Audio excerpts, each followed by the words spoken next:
another person is to reflect continuously all our faults back to ourselves so that we can see and finally come out of that hall of mirrors complete. So relationship doesn't complete ourselves, doesn't complete us. What does complete us is that we finally behold truly who we are, because we are not what we think we are until we are in a relationship.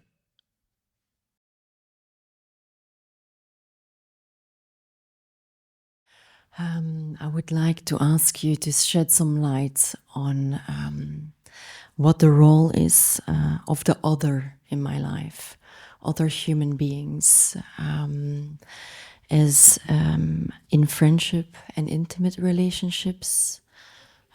Why? Because at times I have a deep longing to experience a true connection, true connections through alignment and an acceptance, a love, a resonance. It's like a deep, deep desire that wants to be fulfilled and experienced at times. So that's one thing. On the other hand, this desire is sometimes unfulfilled, and the unfulfillment creates a pain, or let's keep it at that, a pain, a certain kind of pain. Mm-hmm. And my question for you is, in this process I'm walking, I'm just wondering how to approach this, in the sense of, should I free myself from this desire? Should I free myself more of this desire? Or is there a way to incorporate this or dance with this? Or is this, is this a part of life somehow, to have this desire for this connection, this specific connection with people in my life? Mm-hmm. Yeah. Thank you. Yes, it's a very poignant, very important question. And there is not an easy answer to that question. But just before we dive into this, I want to clarify, when you speak about this specific, not intimate connection, is it in general or specific in terms of partnership, marriage, love, sharing time with someone, like family love, being in a partnership, in a relationship? Yes, but also in friendships. Yes, but you see the difference. You don't have to sleep with friends. That's right? True. That's simple, right? Like, we can spend a lot of time, but good night, right? You go to my own place, right? In the family life is different. That's true. So I just wanted that one little clarification there, but we will cover this, hopefully. There is definitely a difference, but at this moment in time, the question is regarding people, friendships and intimate relationships. So okay, well, let's see what we can, if there's a shared territory or not. Mm. And if you allow me, it also something that has been touched in my own family just very, very recently. As you know, I have children, right? Still like fathered 5 children, 4 of them alive, right? The eldest lives in Warsaw, she's 35. Then Ramana, and I'd like you to meet her. She's 17 now, going to be 18 this September. And then son 14, and the little one Uma 5. So Ramana, she's studying psychology now, and she's also in a beautiful kind of like phase of that, they're courting each other, right? And the friendship growing into relationship, and she's taking it very slowly. And so I'm allowing myself to share this simply because there was this recent experience when she was sharing with me how what she was expecting from her friend, who is still like not very defined as a boyfriend, even though like very Amrita and I we refer to from behind the scenes boyfriend, right? Simple, right? If we say that out loud, I'm sure we'll receive plenty of protests. And of course, it was being a father. It was not easy for me to, like, I felt what would be appropriate just to give her, like, let's say, some smoother, right, like side of that. Let's say, oh, what actually is not as smooth. And I had to tell her that if you are waiting for someone to understand you, then you are in for a very, very long waiting. Because there is not other person out there that can understand you the way you want to be understood. So this is number one realization young people should have. Well, not so young people too, if they've been waiting to be understood. Because our job is to understand ourselves. Our job is to first and foremost understand ourselves fully. And then the need to be understood by others would subside. I know you didn't ask me about understanding, but I feel it would pave the way to respond to that intimate connection to someone, which you asked me how important it is. And if I am to speak from that, let's say, perspective, then there is no way out of this. Even the renunciates who leave it all behind, do you know what they do?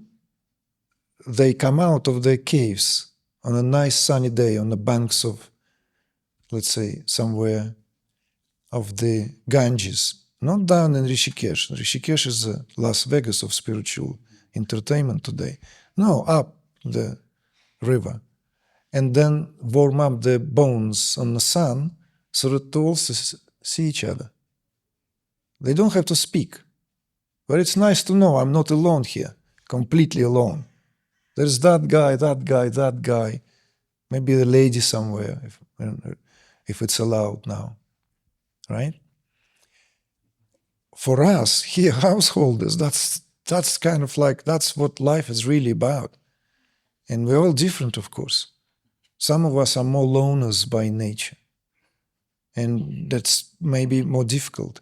Also, with the age, what I'm finding, for instance, right, is it is becoming more and more, let's say, difficult to form new, strong relationships and connections to people by virtue of simply what it requires. It requires a lot of investment, time, right? It cannot be done just like in nominally. It's work. But when it comes to the importance and how there are certain things that will be very good to face now, to understand that what do we expect from others? What do we expect from that intimate relationship, from that intimate connection? You see? So this is why I felt it will be fitting for me to relate that what kind of was just very recently occurred in my own world, in my own family, where I have to speak to my own daughter at such a tender young age to disillusion her that if she is looking for a response from someone with whom she is, let's say, invested emotionally, and the response does not come the way she expects, that she is already learning something there and then, a very important lesson. You see? Who remembers, or do you remember, or do you know this name, Michelangelo Antonioni? He was a great Italian filmmaker of that Belle Epoque, this age of when beautiful things were made in Europe still. Michelangelo Antonioni's one of his last films was about that. I recommend all of you. It's basically in one film, 3 short films. Who remembers that? Anyone here? Any lovers of the cinema? Classic cinema to that? No? We'll look it up, the name I forgot. But it's kind of Michelangelo Antonioni's kind of personal testament as an artist and a human being, where he gives three different independent stories, right? Completely independent, but linked by one theme of the impossibility of a relationship. It's very, very, it's very beautifully done. There are great actors. I mean, it's great. It's the beauty of European cinema before we were flabbergasted by the seduced and sold into the, shortcut because we're all suffering a short attention span. And that film caused a lot of, at the time when it was released, I believe, end of the 90s, circa 98, 96, I may be wrong, like around that time, anyway, second half of the 90s. And it was meant to be as a kind of great master of the cinema's testimony. It was his kind of like last word in the impossibility of a relationship. In what sense? In a sense of that what two human beings come together want to experience, right? Intimately experience, and how it just doesn't connect. And of course, for me, back in the days, which was 30 years ago, más o menos, more than 30, yeah, almost 30 years ago, I was already on the path, let's say, we could say. And of course, amongst ourselves, those with whom I was sharing time, kind of like, how did you find it? And yeah, it's a great film, it's very intricate, such beautiful dive into the psyche of men and women, human psyche, human condition. But of course, one thing was lacking there. It was lacking that dimension that maybe Antonioni did not have, this spiritual dimension of the Orient, that the relationship is not even about what in the West very often we project on. It doesn't exist there, because in the relationship, individuality not to be ascertained, but transcended. So this is what I want you to take. Even one single thing, if you will take from here, from this immersion, I will sleep well. I will feel I've done my job. The great difference between Orient and Occident is that whereas in the Occident everything is meant to be ascertained, it's all self-expression. It's all about self-expression. And we forget that self-expression comes at a price. Ascertaining oneself in a relationship comes at a price. And then we're surprised that then there is no real intimacy. You see? Whereas the grand perspectives that comes from the Orient is that relationship is where the individuality meant to be transcended. Transcended by the relationship, in the relationship. Very different perspective. You see? So therefore one never looks in a partner answer to one's dilemmas. You see? This is like, it's like building of the house. That's how my own teacher spoke about this. And therefore I feel, in a way, encouraged and also feel that, yes, justified for me to speak because I have built my own life like that. When I realized that's what this is, it's like building of the house. It has to have this right foundation, solid foundation, and also it is like that. There is an air of pragmatism in that. It has to be pragmatic. You see? It has to have this kind of like matter of fact, pragmatic way of going about that. Unfortunately, somehow, not that in the West somehow there's lack of pragmatism, but relationship is seen often from the perspective of that, let's say, romantic expectations. What are romantic expectations? Let's face it. Why don't we call spade a spade? What is romantic expectation? Can someone tell me? I'm just curious. Can someone tell me what is romantic expectation? Like in the films you see, everything Yeah, but what is it? What is it truly speaking, spiritual language or language of psychology? What is romantic expectation?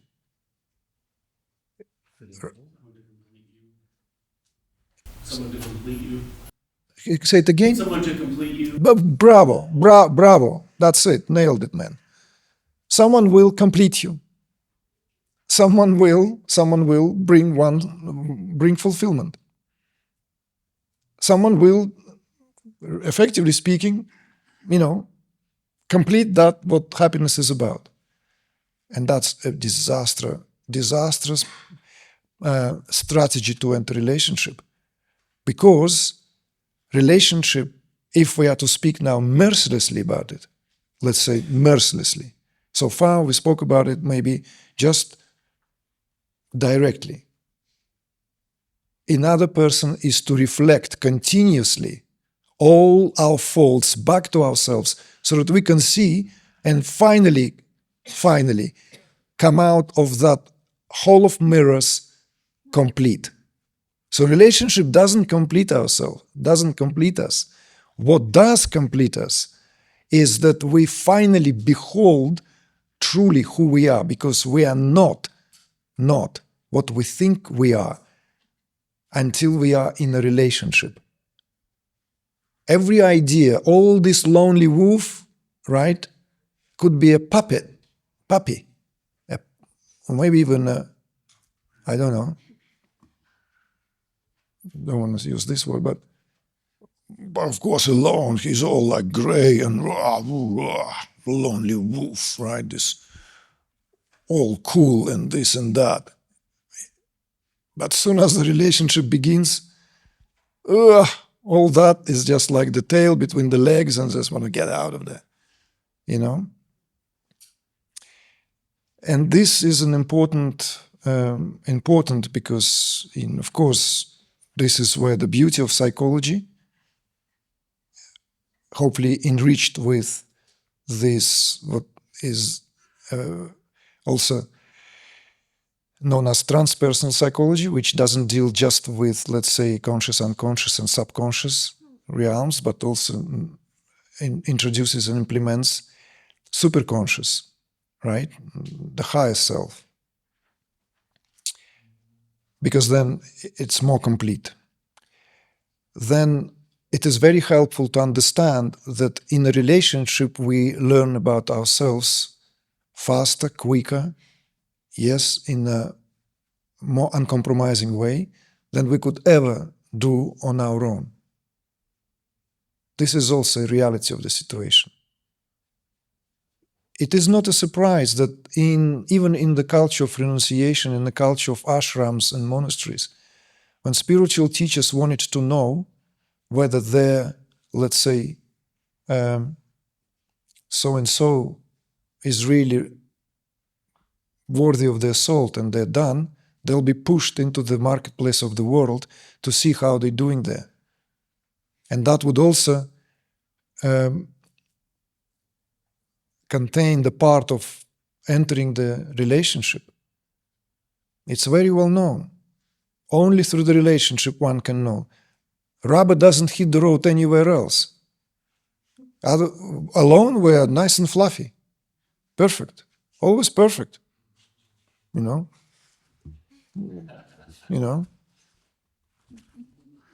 It's like in a relationship, it doesn't fly. And of course, the subject to this and that, like whatever the karmically we, let's call it like, cast it out for ourselves, deserved, right? This is also true. And we have to understand that this relationship is there for us to learn something fundamental about ourselves. And when we are free of this, let's say, what we now, let's say, reestablished, what the deeper meaning of romantic ideas, that this is thinking that someone will complete that what is missing in me. When we enter relationship knowing that I would have to continually work on myself, nothing will be taken for granted. and I'm willing to do that, then it's great, you see? And ideally, the best is, of course, to capture that fort in advance, right? That, like, to really, really claim oneself, claim one's authentic essence of who we are. Because then being in the relationship is, well, one at any moment in time can bring a reminder one is always in relationship with oneself. Always, in all circumstances. Sometimes the Maya beautifully plays itself in such a way that we almost willingly submit to that, right? And we go along with that, what it presents. But if that reminder is required, we know that what we are relating is to ourselves. See? Just like continued mirror, right? If I'm grimacing, the mirror is doing what? If I'm smiling, the mirror is doing what? Right? If I'm swearing, the mirror is doing what? So really, really, of course, you know, and now, does this extend to the territory of our friends and, right? Of course it does. Of course it does, in a different way. Intimate relationship with someone, let's say a relationship of that partnership where we share everything, hormones, pheromones, right? We share simply everything, like fluids and, you know, exchange. It's tremendous exchange. It's a dynamic exchange. It's exchange in the DNA. We create new epigenetics, right? And then if we create family, if we children, it's this an extraordinary mix. Something else is being born. You know, there's a tantric understanding of the family, which is very, very profound in a sense of what really it means, you know. And with friends, it's not to that degree, right? So what friendship here represents, it's truly the part in ourselves where we, effectively speaking, have the chance to share what otherwise cannot be shared in that intimate relationship. That's what friendship really is about, you see? And very often that could cause jealousy, because if in a partnership some aspects are lacking, let's say not all facets are connecting, and then these facets are fulfilled outside of the relationship, right? Then someone will get hurt or prone to get hurt. But if you are speaking of them as at the same time, you know, for a very long time it's been said, for example, in Western culture, or even some very, very Nietzsche's take on relationship with men and women is like whooshy. You know, who knows Nietzsche's take on relationship? You know, the ultimate is like women are unreal. They're not real. But many young men would really benefit from getting exposed to these dangerous teachings. Many young men would benefit. In what way? They will benefit from like a cold shower. Again, cold shower, that's what Nietzsche's take offers there on really, because Nietzsche speaks to that time, see? He speaks to that time, particularly to that time when he lived. And maybe somewhere he hasn't been able to overcome that within himself. So that on one hand, he speaks against this romantic glorification of a woman by men of his society, right? Which basically is done to deprive woman of her wild origin, to clean her from her wildness, right? That's where, therefore, men project these romanticized ideas on a woman. These are kind of like almost, speaking today, may sound as outlived perspectives, right? But they're not so outlived. So this is why I said for many young men, it will be very good to see, because also Nietzsche speaks about the primal purpose of a woman in a relationship which has this, let's say, levels. One of the primordial level is that woman is there to take. It's her job. No, literally to take. Of course, how can life be conceived if it's not taken? Right? So we're talking about the primal level, don't get me wrong. And Nietzsche goes further that woman will take and take and take because that's in her nature. She is programmed to do that. Through millions of years maybe of evolution, certainly throughout thousands of years when women were weaker physically, much weaker physically. You see? And women were always in a position where she had to carve out very carefully place in a society. So Nietzsche goes into great length into showing how women managed to do that very skillfully. And this is where it begins to get a bit wacky, right? But still, again, very, very refreshing, I would say, for many young men to get that kind of like a wake-up call as well. Because then Nietzsche, of course, takes a turn there and he gives the spin on this, why that happens. Because men secretly want this in women to complete their sense of inadequacy, inherent weakness in men. They look for that tit. They still want to suckle that tit in a woman. You see? Refusing to grow up. Hence, pedestalizing a woman constantly. And in the time of Nietzsche, women were pedestalized. They were much more mysterious, by the way. Even the way women dressed, forgive me, were much more mysterious back then. The whole dress was more mysterious, is it not? No? Come on, let's not just lie, right? It's kind of more layers there to discover, right? Those layers, it's like a rose which has many more petals to unfold rather than pop and you can see the entrails, right? No, there's something said to that. Some artist went to discover this. Gustav Klimt, he's hanging out there, you know. His chief disciple, right? Egon Schiele, right? I'm doing these skirts, unpacking this. Where is it? I want to see that pussy, you know. Open that. Materia prima, you know. Let me bury myself back there. So, of course, we can see at what point Nietzsche fails, in my view at least, to take it to a certain conclusive, let's say, assessment that he is capable in so many other cases. And that perhaps because he himself,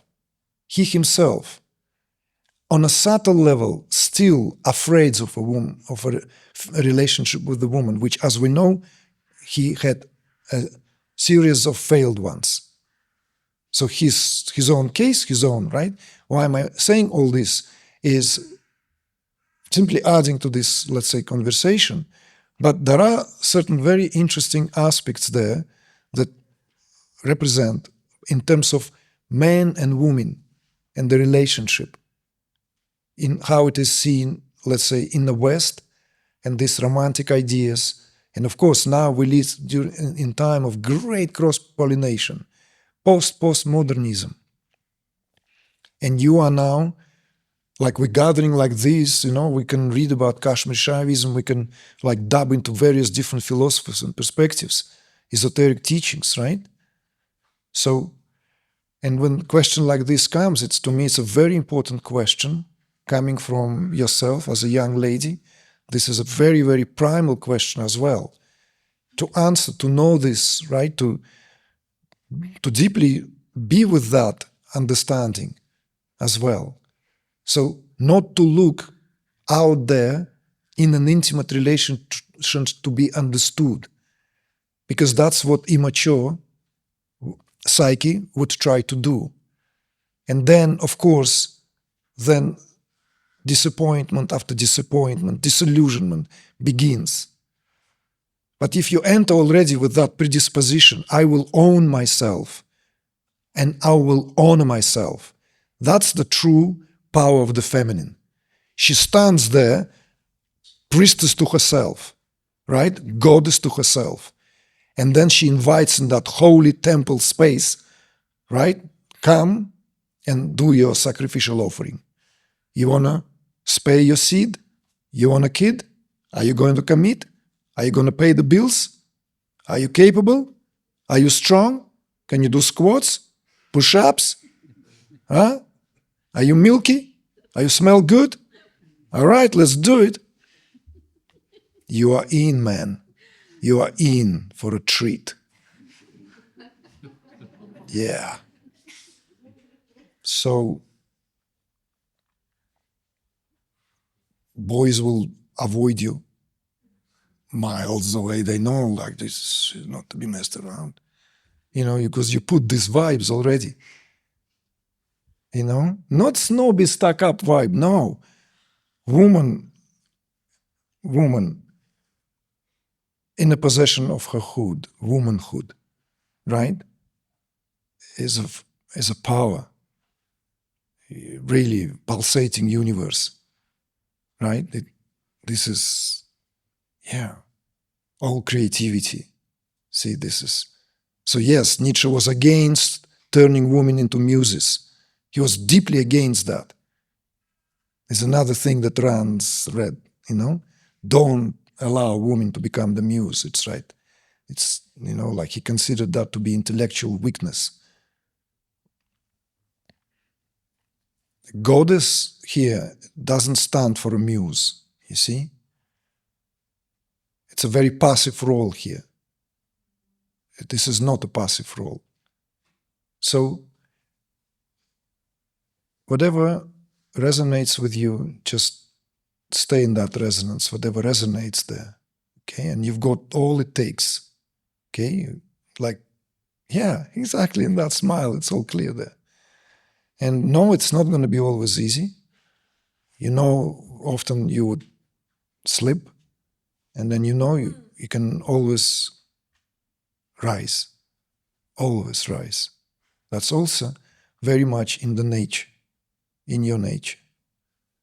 So other than that, intimate relationships, there's nothing can be learned about life without them. We'll dry up. It's a self-destruction. Far few between born to be alone, truly alone. Those who pretend to be alone, and then actually secretly bonking around, fluffing around, playing around, that's not being alone. Those pseudo-monks I prefer Don Juan de Marco because there is integrity in that. Casanova, it's integrity, but I'm going to fuck myself up completely, just by discovering it all. So that I'm so saturated, and then next life I'll be a monk, But being a monk and then still thinking about it all the time, not honest. Get a job, man, right? So that doesn't concern you, right? So you live here and now, and friendships is investment and requires constant. Friendships is,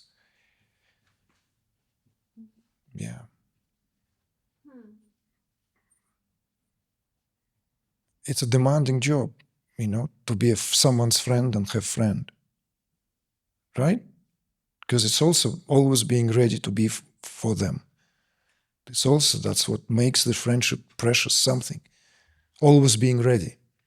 The friends are like that, right? And there's beauty, there's integrity, there's a strength of character, everything.